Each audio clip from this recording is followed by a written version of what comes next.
200 ஆளில்லா விமான தாக்குதல். இந்த 200 அப்படிங்கிற எண்ணிக்கை நம்ம ஆட்கள் ரஷ்யாவுக்கு ரொம்ப புடிச்சு போச்சாட்டுக்கு. வாரத்துக்கு ஒரு 2லேருந்து 3 தாட்டியாச்சும் 200 ஆளில்லா விமானத்த தட்டி விட்டுர்றார்கள். அது மிகப்பெரிய சேதாரத்த குடுக்குது. தடுக்கவே முடியுதில்ல. சில சமயம் தடுத்தோம் அப்படிங்கிறாய்ங்க. அப்புறம் ஏன்டா பத்தி எரியுதுன்னு 2வதுல சேர்க்கிற அப்படின்னு கேட்டோம்னா, பதில் கிடையாது உக்ரைன்ட்ட. அப்படிதான் இப்ப ரஷ்யா நேரடியாவே அறிவிச்சிருக்கு. கடந்த 24 மணி நேரத்துல மட்டும் சுமார் 1500 வீரர்கள நியூட்ரலைஸ் பண்ணியிருக்கோம். உக்ரைன் வீரர்கள அப்படின்னு சொல்லியிருக்கார்கள்.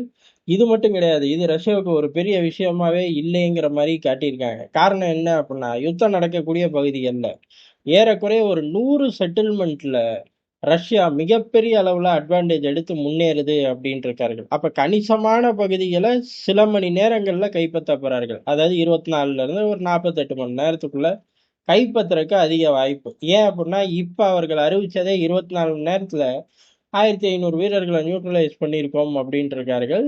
இது இல்லாமையா, இதோடயா அப்படிங்கிற கிளாரிட்டிய ரஷ்யாவும் குடுக்கல.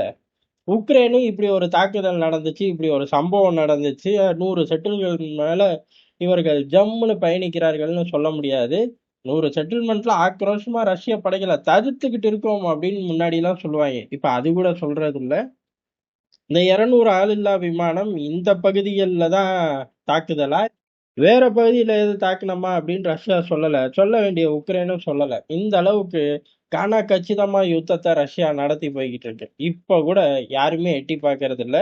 ஆனா உக்ரைன்ல இருக்கக்கூடிய ஆட்கள் சொல்றது என்ன அப்படின்னா, ஒரு 20 பாயிண்ட் அனுப்புனோம். ஆமாண்டா அது 20 வருஷம் முன்னாடி அனுப்புன மாரி ஆயிப்போச்சு. யாருக்குமே தெரியல. எப்படா அனுப்புனீங்கன்னு கேட்டோம்னா, எல்லாரும் போன வருஷம் அனுப்புனாய்ங்க அப்படின்ட்டு போயிடுறோம். வருஷம் பொறந்தே 20 நாள் கூட தொடல.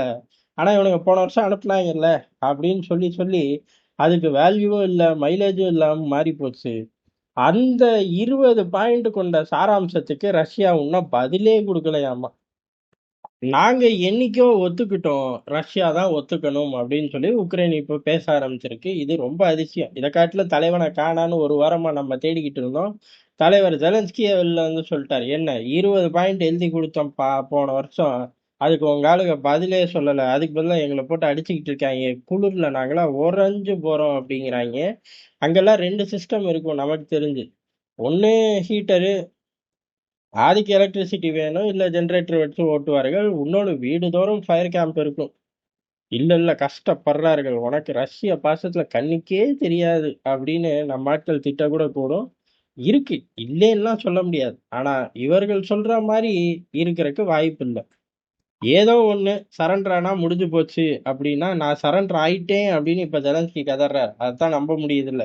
20 பாயிண்ட் கொண்டு குடுத்துட்டோம். அத ஏத்துக்கிட்டு பெரிய அளவு யுத்த நிறுத்தத்த கொண்டு வரலாம் அப்படின்னு சொல்லி துடிக்கிறாரு. என்டையர் யுத்த நிறுத்தம் இல்லாட்டியும் ஒரு 10 நாள் யுத்த நிறுத்தம் அப்படின்னு சொல்லி நடுவுலயே அவருக்கு தெரிஞ்ச சகுனி வாசிப்ப வாசிச்சர்றாரு. ஆனா ஒரு வாரம் இல்லாத ஆள் திடீர்னு வந்தாரு. என்னத்தையாச்சும் சேட்டையா பேசுவாரு அப்படின்னு நெனச்ச இடத்துல ஒரு ட்விஸ்ட் தான். ஏன் அப்படின்னா சரண்டர் மாரி பேசியிருக்காரு. இதுவே ரஷ்யாவுக்கு மிகப்பெரிய வெற்றி தான். சரி நம்ம ஆட்கள் ஏன் அந்த 20 பாயிண்ட்டுக்கு பதிலே சொல்லல அப்படின்னா, அது ரொம்ப சிம்பிள். அந்த 20 பாயிண்ட் ரஷ்யாவுக்கு புடிக்கல. காரணம் என்ன அப்படின்னா, அதுல எதுக்குமே தெளிவாவே கிடையாது.